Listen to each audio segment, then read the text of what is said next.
Recently, Endeavor took over the day-to-day operations of WWE, ending the 40-year run of Vince McMahon in charge of World Wrestling Federation and World Wrestling Entertainment. It's such good shit, pal. Ha ha ha. But Endeavor taking WWE and UFC Human Centipede them together to create TKO. And boy, they're just going to knock out everybody. They're going to get on the manual flywheel, and they are going to make sure that they change a few things around. But don't worry, no major changes. And then they informed WWE employees, stay at home. We'll Zoom you if you are either fired or if you can come back to work. And about 100 employees got fired, maybe more. Who goddamn knows? Dana Warrior got released, by the way. She is the widow of the Ultimate Warrior. And fuck the Ultimate Warrior. I am glad he's dead. And she didn't deserve a goddamn dime from them because she's just as bad as he is. She just hides it better in her Botox-injected face. I don't know why she would sound like that, but nevertheless, Dana Warrior is one of many, many office employees that got released. But Endeavor Brass said, don't worry. Even Nick Khan was like, no, there's not going to be any talent releases. In-ring talents are totally fine. They're fine. That was the 15th of September. For those with a calendar and looking when this video is posted, that was last Friday. That was 6 days ago. And today, oh boy, a bunch of WWE in-ring talents got released. Some that made me think, who? No offense to them. And others, well, okay, I kind of expected that. And a few were, well, fuck, they should have used them better. So let's talk about all of them, shall we? I'm John Rickman with my real honest thoughts on WWE's 2023 releases, Round 1, the Endeavor's first cleaning. And I'm saying Round 1 because I have a goddamn feeling there will be more. And as of this recording, this is around 5 p.m. on the West Coast, so I'm pretty certain all the releases are done for today. Tomorrow could be more. Still some time left in the business week. This could be just like when WCW had a ton of people cleaned out in 99. It was like September, October of 99, a ton of people got released. They also lost $15 million in 1999 and $65 million in 2000. A whole bunch of other stuff. That's another video for another day. If you're really, really bored, check out the the old school wrestling reviews playlist and documentary reviews playlist that I put up on the channel, where I reviewed all of the old WCW shows from the reboot episode to the very end and talked about all the inner workings and stuff like that. This is about WWE releases. Now, I expected releases, whether Endeavor held to their word or not. The thing about wrestling, like any form of entertainment, any sports franchise, any sports league, whatever, releases, talents going elsewhere, that's been happening. Contracts expiring, not being renewed. That stuff has been going on for years. Decades even. Back to the territory days. Back when contracts weren't even a thing. It was a handshake agreement. It was a verbal agreement. You will do this and then you will go somewhere else after a year. Some of these talents didn't get a chance to really be utilized on TV. Others have been on TV for a goddamn while. So yeah, let's get into it. Mustafa Ali, a really surprising one, not because people don't have long memories, because he did ask for his release in early 2022, but because he, as of this recording, was going to be featured in a match against Dominic Mysterio at NXT No Mercy. Now that is probably out the goddamn window unless this becomes like an Drake Maverick, they brought him back. Drake Maverick, yes, the car is magic, that's right. A terrible rendition of that, however brief it was. Ali had asked for his release. Maybe his contract is up, they weren't going to renew it. Ali is a tremendous spokesperson in general for just great humanity. Took a lot of his payoffs from certain shows, like the Saudi shows he was part of, and said, I'm going to donate this to a really good cause, like whatever that cause was. And I know it's been a few different causes. Former Cup, great spokesperson, as I said, tremendous talent in the ring. Great promo. He got a lot better. He could have been a face, he could have been a heel. There was a time where he could have been WWE champion, but then he got injured, and then Kofi took over, and Kofi Mania, it was great for Kofi, and I'm not knocking Kofi one bit. They could have given Ali the Money in the Bank briefcase, but no, let's give it to Bork. Ali really should have gotten that. And from there, he became the leader of the group that calls themselves Retribution, and then got a bit of a revamp after his release, or his release request, that is. He was brought back and beaten into power. Triple H took over, and he really wasn't featured all that much better. Went to NXT and had been involved in this North American Championship program. That's seemingly out the window. Where does he go next? New Japan, Best of Super Juniors, 100%. I mean, granted, that's next May. He could absolutely do that. He could absolutely kill it. And he could go to AEW. He could do some great things. I think Impact would be a good landing spot for him. If Tony Khan wanted to use him on the Ring of Honor brand, that would be cool. It would be a great way to boost things. He'd be coming off of WWE programming. Indies, if he is brought to the Seattle promotion that I used to go to, I would absolutely be 100% ready to see Ali in person. Ali's a great talent. Had a great match with Buddy. Buddy. 205 Live, that I believe it was Falls, yeah. Well, no, it was like an Anything Goes match or whatever, and they did some great stuff. It was a killer match that a lot of people talk about, but granted, 205 Live was not really ever featured necessarily as something that people would really want to watch. Ali is tremendous, though. He's a great goddamn talent. I hope that he can shoot for the moon. In all seriousness, he is great, and I want to see him succeed. So, Emma. I'm just going to put Emma and Riddick Moss together because they're a couple. Emma and Riddick Moss, and this is how much of it is together. Like, you have a couple here, and this is going to be like a power couple thing, where I'm going to bring up the star of the goddamn thing. See, because Riddick Moss was the talent, but Emma was the star. Because Emma, you were surprised when Emma came back. Weren't you? Look over here. You were surprised when Emma came back. Because you thought she was still an Impact. But then she came back, she lost to Ronda Rousey. Hasn't really been featured all that much. Her and Riddick Moss are a couple. And you were happy for them. So where do you think they're going to go? Where do you think they're going to go? Okay, I see. You're trying to do it telepathically. Power couple and Impact are on the Indies. Riddick could go to New Japan of America. Emma could be back in Impact and do some good stuff in AEW. Yay! Anyway, so in all seriousness, I gotta make some space for him because the producer is very, very upset currently. But yes, we have Emma and we have Riddick Moss. I'm not surprised by Emma. I forgot she worked there. Riddick has a great look and I think can do some tremendous stuff in various companies. He has improved quite a bit. Overcame the Madcap Moss thing. He's very, very good. Like, is he going to be anything above a mid-card act? No, probably not. But is he somebody that people could utilize? Yes. And I want to see what else he can do. I'm excited because Matt Cardona and others have proven Persia Parada as Steph. I kept wanting to call her Landjager, but that's not actually it. They're a great, on-screen power couple, Cardona and Chelsea Green. Chelsea Green. Because I had to get that in there because everybody wanted that. They're an actual couple, but Cardona and Steph are doing some great things. There are ways to make money and do some stuff, and it's tough. Cardona tweet about this. And Emma and Riddick Moss could do that. So I'm excited to see what else they could do. Now, Emma honestly was never going to fit back in WWE. Even though she had a run there for a bit, it was not going to work out this time around. It just wasn't. And that's not anything against her, but I wish them nothing but the best. Rick Boogs. Ever that injury, that knee injury where it pretty much knocked him out and him and Nakamura were not going to be a tag team anymore because Nakamura was basically the star of it. Boogs added some more to it with the entrance. Nakamura! He has a good look and could do some stuff on the indies, but I don't know how much of the gimmick he can use. He might need a gimmick revamp, but he's strong. He is talented enough in the ring, so let's see what else he can do. And folks, I will be right back. And after taking a brief break to make sure the producer was fed and taken care of, we are back. So Rick Boogs, I wish him nothing but the best. I don't think he really had much of a ceiling in WWE. I don't think he was awful, but I think he did about what he could. Aaliyah, let's be honest, Aaliyah was there a lot longer than somebody of her talent, skill, or lack thereof, probably warranted.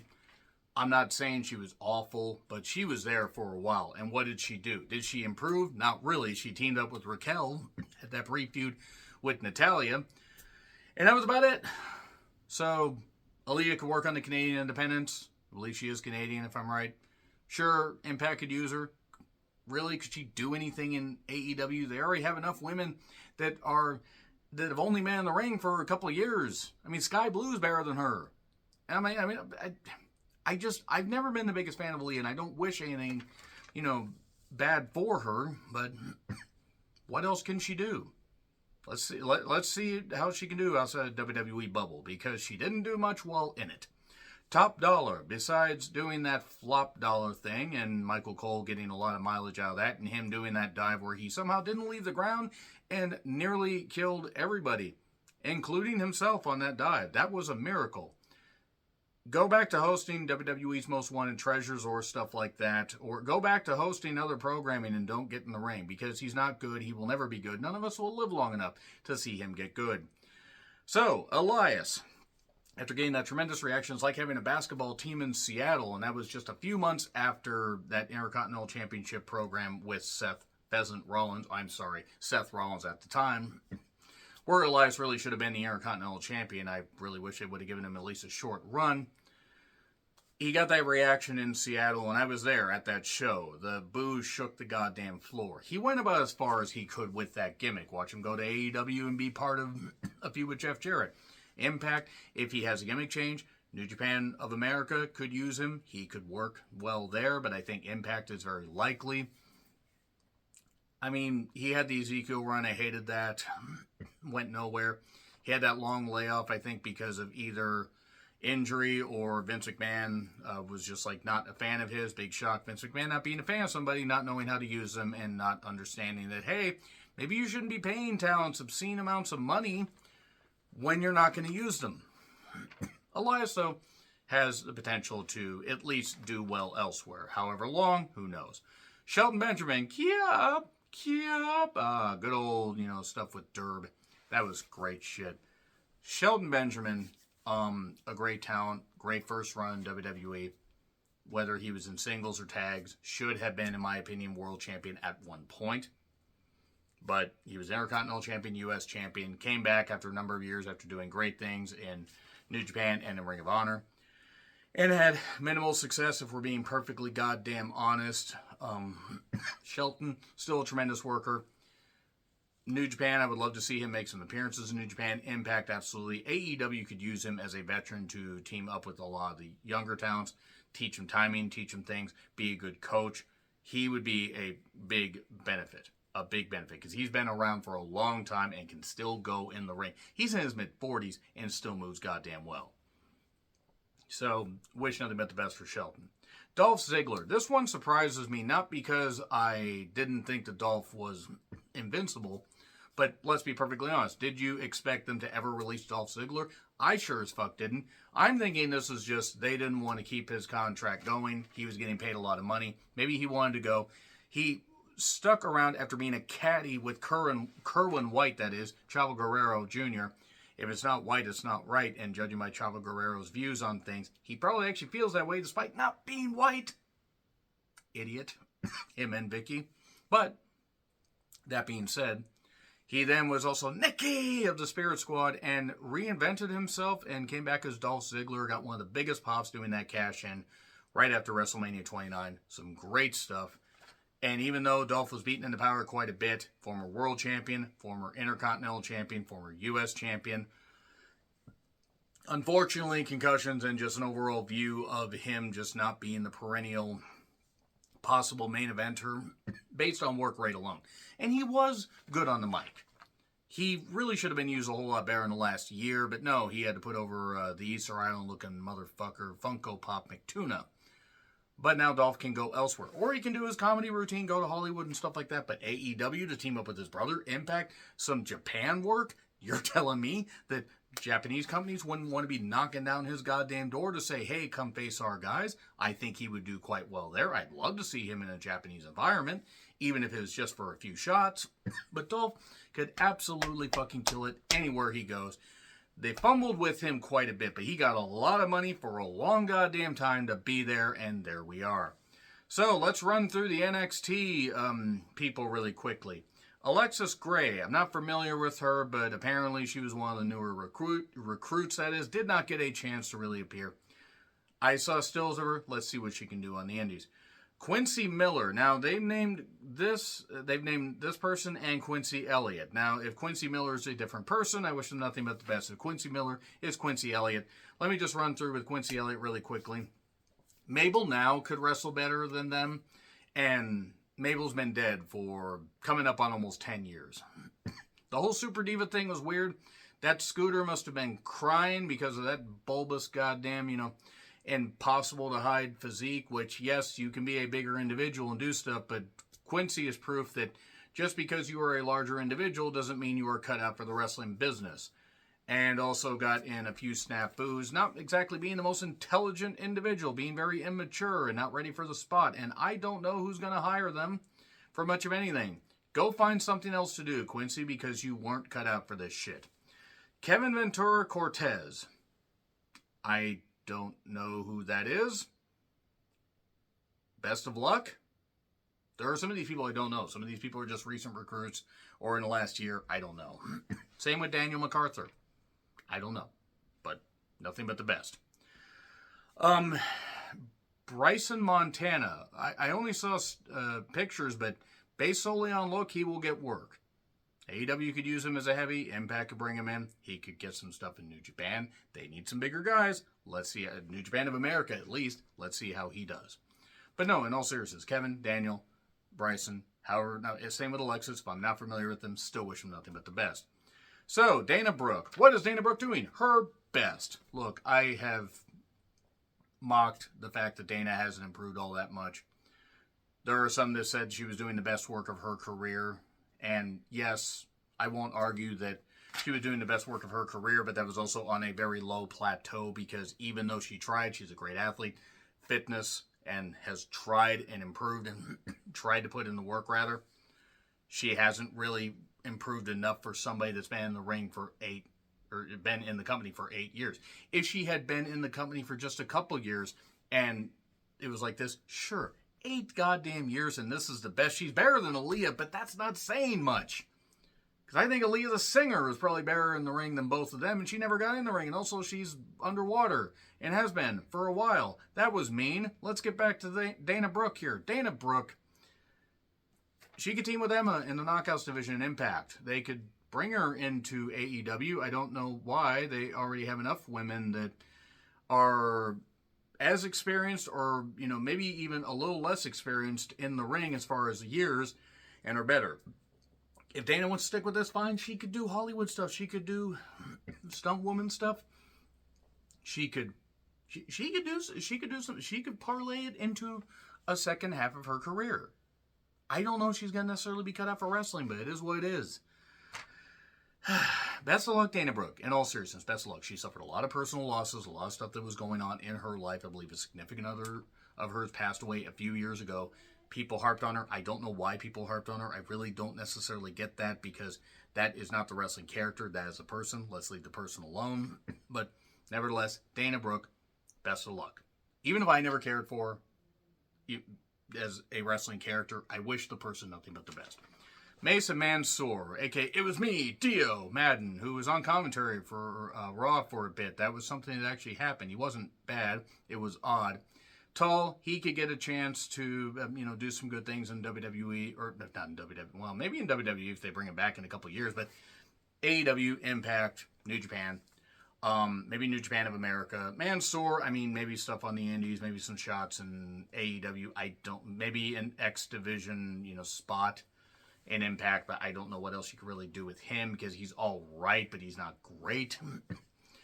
And so, but yeah, they made the most out of the Maximum Male Models gimmick, which really wasn't all that great. Let's be perfectly honest. I thought that was absolutely goddamn bullshit, but some people liked it. That's fine. Cool. You can like it. I didn't. But again, I have nothing against the people. Dabakato. You want to talk about somebody that was there for a while and never got any better? He's tall. That's it. Once the bell rang, oh boy, Commander Aziz Light. He couldn't do anything. He couldn't do anything at all.